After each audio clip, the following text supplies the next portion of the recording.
Hello dears, welcome back. ഷോപ്പിൽ നിന്ന് നേരെ വീട്ടിൽ അച്ഛൻ്റെ അമ്മയുടെ അടുത്തേക്കാണ് വന്നത്. ഇതൊരു വീണ് മുളച്ച കുമ്പളമായിരുന്നു കേട്ടോ. അതിനകത്ത് നല്ലൊരു കുമ്പളങ്ങ ഉണ്ടായിട്ടുണ്ട്, പക്ഷേ എടുക്കാറായിട്ടില്ല എന്ന് തോന്നുന്നു. പിന്നെ നമ്മുടെ കുട്ടി മാവിൽ ആദ്യമായിട്ടുണ്ടായ മാങ്ങയാണ് കേട്ടോ. ഇതൊരു 6 മാസമേ ആയിട്ടുള്ളൂ വെച്ചിട്ട്. ഏകദേശം ഇത്രയും തന്നെ ഉണ്ടായിരുന്നു. നഴ്സറിയിൽ നിന്ന് വാങ്ങിക്കുമ്പോൾ തന്നെ അത്യാവശ്യം വലിയൊരു തൈയായിരുന്നു. അതിൻ്റെ നിറയെ പൂക്കളും ഉണ്ടായിരുന്നു കേട്ടോ. പക്ഷെ ഒത്തിരി എണ്ണവും കൊഴിഞ്ഞു പോയി. ഒരു 5 മാങ്ങ പിടിച്ചിട്ടുണ്ട്. അത് ഒരെണ്ണം പഴുത്ത് വീണു, ബാക്കിയുള്ളത് നമ്മളൊന്ന് പറിച്ച് വെക്കുവാണ്.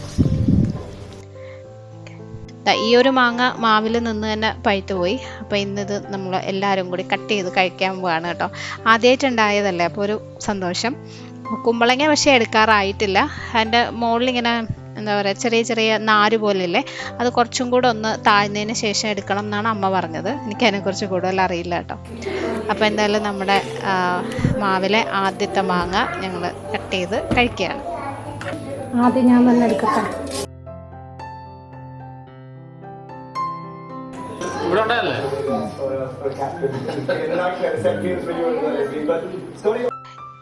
ഇത് കുട്ടികൾക്ക് സ്കൂളൊക്കെ തുറക്കുന്നതിന് മുന്നേ ഞാൻ എടുത്താൽ കേട്ടോ. പിന്നെ 2-3 ദിവസം ഉണ്ടായിരുന്നുള്ളൂ വെക്കേഷൻ തീരാനായിട്ട്. അപ്പോൾ ഇന്ന് കുറച്ച് നേരം ഇവിടെ നിന്ന് രാത്രി ഡിന്നറൊക്കെ കഴിച്ചിട്ട് പോകാമെന്നാണ് വിചാരിക്കുന്നത്. അപ്പോൾ അച്ഛൻ്റെ ചായയൊക്കെ ഇട്ടു.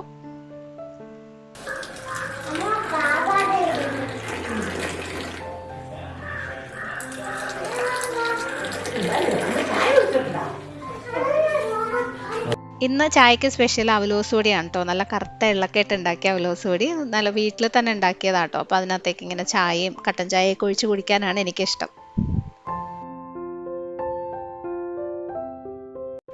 ഇന്ന് ഡിന്നറിന് പതിവ് പോലെ തന്നെ പുട്ടാണ് ഉണ്ടാക്കുന്നത്. പുട്ടിന് എന്തെങ്കിലുമൊക്കെ നോൺ വെജ് കറികൾ ആണ് നമ്മൾ സാധാരണ സ്പെഷ്യലായിട്ട് എപ്പോഴും ഉണ്ടാക്കാറുള്ളത് കേട്ടോ. അപ്പോൾ ഇന്ന് കുറച്ച് നല്ല മത്തിയും പിന്നെ കുറച്ച് ചിക്കനും ഇരിപ്പുണ്ട്. അപ്പോൾ അത് രണ്ടും വെക്കാമെന്ന് വിചാരിക്കുന്നു. മത്തി നല്ലപോലെ ക്ലീൻ ചെയ്ത് എടുക്കുകയാണ്. നല്ല മത്തിയായിരുന്നു കേട്ടോ, ഫ്രഷ് മത്തിയായിരുന്നു. അപ്പോൾ അത് വെച്ചിട്ട് പുട്ടിന് ഒരു സ്റ്റൂ ആണ് ഉണ്ടാക്കുന്നത്. മത്തി സ്റ്റൂ നിങ്ങൾ ഉണ്ടാക്കിയിട്ടുണ്ടോ? നല്ല ടേസ്റ്റാണ് കേട്ടോ. പുട്ടിന് മാത്രമല്ല, അപ്പത്തിൻ്റെ കൂടെയൊക്കെ കഴിക്കാനും നല്ലതാണ്. അപ്പോൾ മത്തിയെല്ലാം ഞാൻ വൃത്തിയാക്കി എടുത്തു. പിന്നെ സ്റ്റൂവിന് വേണ്ട ഒരു 2 സവോള ചെറുതായിട്ട് അരിഞ്ഞത്, ഇഞ്ചി, വെളുത്തുള്ളി, പച്ചമുളക് എല്ലാം ഒന്ന് അരിഞ്ഞെടുക്കുകയാണ്.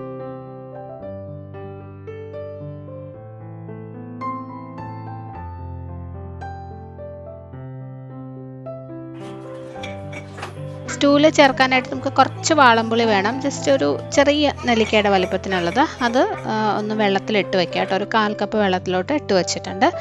അപ്പോൾ ഇനി കറി നമ്മളൊരു മൺചട്ടിയിലാണ് വെക്കുന്നത്. അതിനകത്ത് എണ്ണ ഒഴിച്ചു, വെളിച്ചെണ്ണയാണ്. എണ്ണ ചൂടാകുമ്പോൾ കുറച്ച് കടുക്, ഒരു 1/4 ടീസ്പൂൺ ഉലുവ, പിന്നെ നമ്മൾ അരിഞ്ഞു വെച്ചിരിക്കുന്ന സവോള, ഒരു 2 മീഡിയം സൈസിലുള്ള സവോളയായിരുന്നു, ഒരു 2 പച്ചമുളക്, 1 ടീസ്പൂൺ ഇഞ്ചി, വെളുത്തുള്ളി, ഓരോ ടീസ്പൂൺ കേട്ടോ. ഇഞ്ചി 1 ടീസ്പൂൺ, വെളുത്തുള്ളി 1 ടീസ്പൂൺ, പിന്നെ കുറച്ച് കറിവേപ്പില. ഇത്രയും ഇട്ട് നല്ലപോലെ വഴറ്റി എടുക്കാം. ഒത്തിരി നിറമൊന്നും മാറണ്ട. സവോള അത്യാവശ്യം നന്നായിട്ടൊന്ന് വാടണം. ഇഞ്ചിയുടെയും വെളുത്തുള്ളിയുടെയും ആ ഒരു പച്ചപ്പൊക്കെ ഒന്ന് മാറുകയും വേണം. ഈ ഒരു രീതിയിലായി കഴിയുമ്പോൾ ഇനി പൊടികളിടാം. 1/2 ടീസ്പൂൺ മഞ്ഞൾപ്പൊടി, 2.5 ടീസ്പൂൺ മല്ലിപ്പൊടി, 3/4 ടീസ്പൂൺ കുരുമുളക് പൊടി, 1/2 ടീസ്പൂൺ ഗരം മസാല. ഇത്രയിട്ട് നല്ലപോലെ വഴറ്റിയെടുക്കുക. പൊടികളുടെ ഒരു ചുവ മാറണം. ഇതിനകത്ത് നമ്മൾ മുളക് പൊടിയൊന്നും ചേർക്കുന്നില്ലേ. അപ്പോൾ ഈ പച്ചമുളകിൻ്റെയും കുരുമുളക് പൊടിയുടെയും എരിവായിരിക്കും ഉണ്ടാവുന്നത്. ഇനി ഇതിനകത്തേക്ക് നമ്മൾ വെള്ളത്തിലിട്ട് വെച്ച വാളംപുളി ഉണ്ടല്ലോ, അത് ഒഴിച്ചു. പുളി പിഴിഞ്ഞ് എടുത്തിട്ടില്ല കേട്ടോ. ഇത് നമ്മൾ വീട്ടിൽ തന്നെ തോടോടുകൂടി നാടൻ പുളി വാങ്ങിച്ചിട്ട് വീട്ടിൽ തന്നെ കുത്തിയെടുത്തതാണ്. അപ്പോൾ അതുകൊണ്ട് അങ്ങനെ പിഴിഞ്ഞ് കളയാറില്ല. ഓക്കെ, ഇനി ഇതിനകത്തേക്ക് ആവശ്യത്തിനുള്ള വെള്ളം ഒഴിച്ചു കൊടുക്കുക. ഒത്തിരി വെള്ളം ആവശ്യമില്ല. അത്യാവശ്യം ഇച്ചിരി കുറുകിയ ഒരു കറിയായിരിക്കണം. അപ്പോൾ ജസ്റ്റ് ആ മീൻ ഇങ്ങനെ മുങ്ങിക്കിടക്കാൻ പാകത്തിനുള്ള വെള്ളം മാത്രം ഒഴിച്ചാൽ മതി. ഇനി ഇത് നല്ലപോലെ തിളച്ചതിന് ശേഷമാണ് ഇതിനകത്തേക്ക് ഉപ്പും പിന്നെ മീനിൻ്റെ കഷ്ണങ്ങളും ഇടുന്നത്. ഇതുപോലെ നന്നായിട്ട് വെട്ടി തിളച്ച് കഴിയുമ്പം ആദ്യം ഉപ്പിട്ട് ഒന്ന് ടേസ്റ്റ് ചെയ്ത് നോക്കുക പാകത്തിനുണ്ടോയെന്ന്. അത് കഴിഞ്ഞിട്ട് മീനിൻ്റെ കഷ്ണങ്ങൾ ഇട്ട് കൊടുത്താൽ മതി.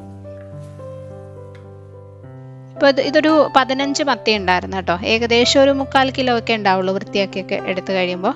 ഇതുപോലെ നല്ല ഫ്രഷ് മത്തി വെച്ച് ഇങ്ങനെ കറി ഉണ്ടാക്കി കഴിഞ്ഞാൽ, സാധാരണ നമ്മൾ ചോറിനും കപ്പയ്ക്കും ഒക്കെ അല്ലേ മത്തിക്കറിയൊക്കെ ഉണ്ടാക്കുന്നത്. അപ്പോൾ അതല്ലാതെ പുട്ടിനും അപ്പത്തിനും ഒക്കെ നല്ലൊരു കോമ്പിനേഷനായിട്ട് കഴിക്കാം. അപ്പോൾ ദേ എല്ലാം മത്തി ഇട്ട് കഴിയുമ്പം ഈ ഒരു അളവിലായിരിക്കണം വെള്ളം നിൽക്കണ്ടേ, ഇതിലും കൂടരുത്. അപ്പോൾ ഒത്തിരി ലൂസായി കഴിഞ്ഞാൽ ഒരു ടേസ്റ്റ് ഉണ്ടാവില്ല.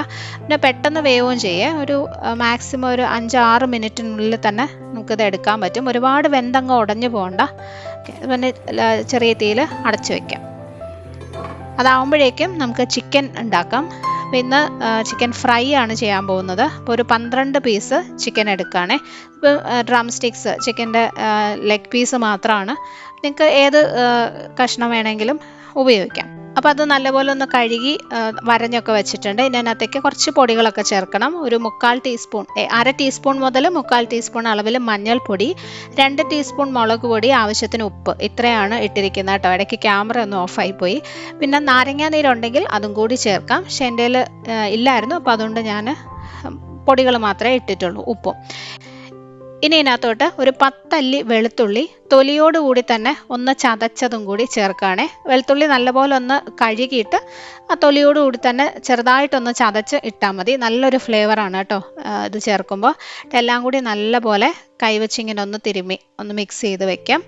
ഇനി ഇതിങ്ങനെ മാരിനേറ്റ് ചെയ്ത് ഒരു 1/2 മണിക്കൂർ അല്ലെങ്കിൽ 1 മണിക്കൂർ ഒന്ന് റെസ്റ്റ് ചെയ്യാൻ വെച്ചിട്ട് ഫ്രൈ ചെയ്യുകയാണെങ്കിൽ, വേവിക്കുകയാണെങ്കിൽ കുറച്ചും കൂടി ടേസ്റ്റി ആയിരിക്കും. മസാലയൊക്കെ നല്ലപോലെ പിടിക്കും. പക്ഷേ ഞാനിന്നിപ്പം പെട്ടെന്ന് തന്നെ ഉണ്ടാക്കുകയാണ്.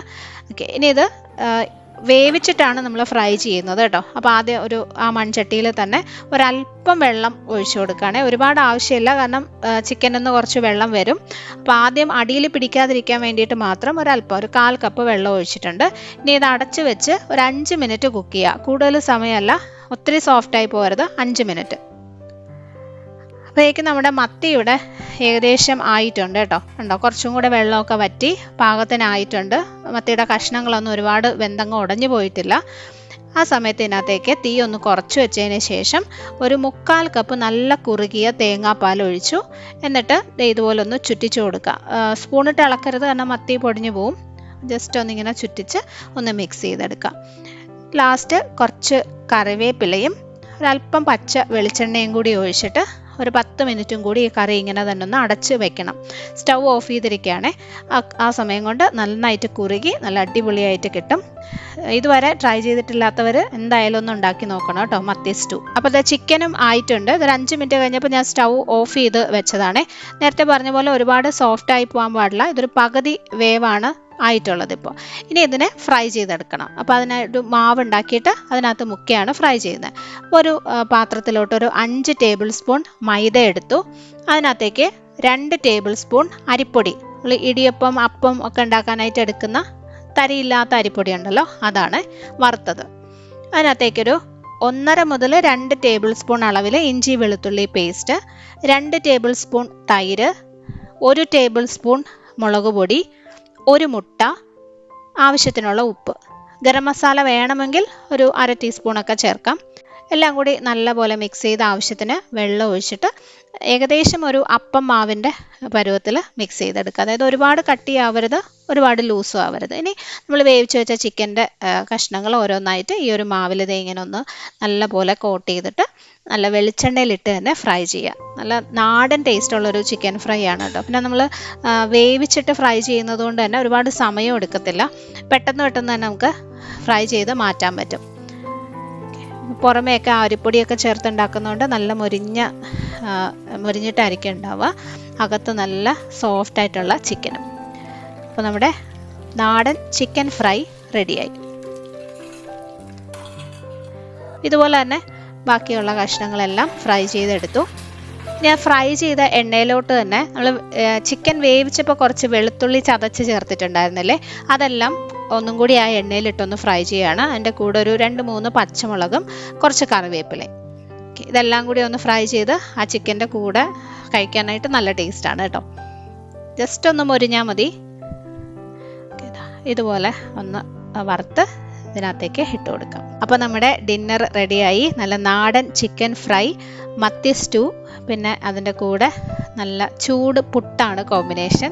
ഞങ്ങളുടെ എല്ലാവരുടെയും ഫേവറേറ്റ് ആയിട്ടുള്ളൊരു ഐറ്റമാണ് കേട്ടോ പുട്ട്. അപ്പോൾ ഇന്നത്തെ വിശേഷങ്ങൾ ഇത്രയേ ഉള്ളൂ. അടുത്തൊരു വീഡിയോയിൽ വീണ്ടും കാണാം. Bye friends, thank you for watching.